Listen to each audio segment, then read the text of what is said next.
சென்னை பன்னாட்டு விமான நிலையத்தில் மின்கசிவு காரணமாக பயங்கர தீ விபத்து ஏற்பட்டிருப்பதாக தகவல் வெளியாகி இருக்கிறது.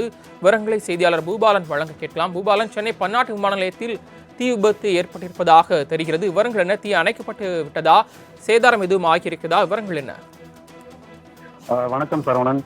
சென்னை பன்னாட்டு விமான நிலையத்தில் மின்கசிவு காரணமாக தீ விபத்து ஏற்பட்டு இருப்பதாக அதிகாரிகள் தரப்பு தகவல் தெரிவிக்கப்பட்டிருக்கும் நிலையில் சென்னை பன்னாட்டு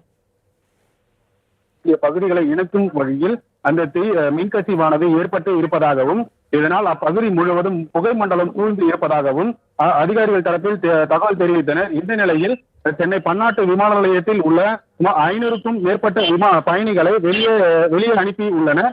இந்த நிலையில் சென்னை விமான நிலையம் புறப்பாடு பகுதி முழுவதும் கடும் பொதுமக்கள் மற்றும் பயணிகளுடன் கூட்டம் அதிகமாக இருப்பதால் பெரும் பரபரப்பு ஏற்பட்டு இருக்கிறது.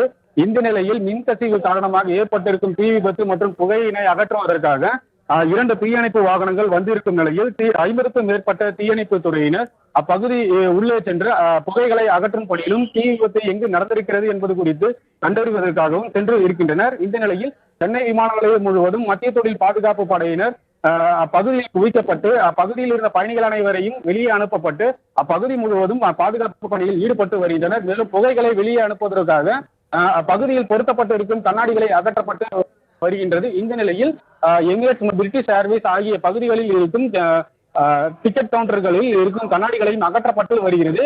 மேலும் அப்பகுதியில் இருக்கும் பயணிகளையும் அப்புறப்படுத்தப்பட்டும் உள்ளே இருக்கும் ஊழியர்களையும் அப்புறப்படுத்தப்பட்டும் இருக்கின்றனர். மேலும் ராட்சச குழாய்கள் மற்றும் புகைகளை வெளியேற்றப்படும் பம்புகள் ஆகியவற்றை உள்ளே எடுத்து செல்லப்பட்டு இருப்பதும் குறிப்பிடத்தக்கது சரவணன். இதனால் சென்னை விமான நிலையத்தில் பெரும் பரபரப்பு ஏற்பட்டு வருகிறது. தாங்கள் வழங்கிய தகவல்களுக்கு நன்றி பூபாலன்.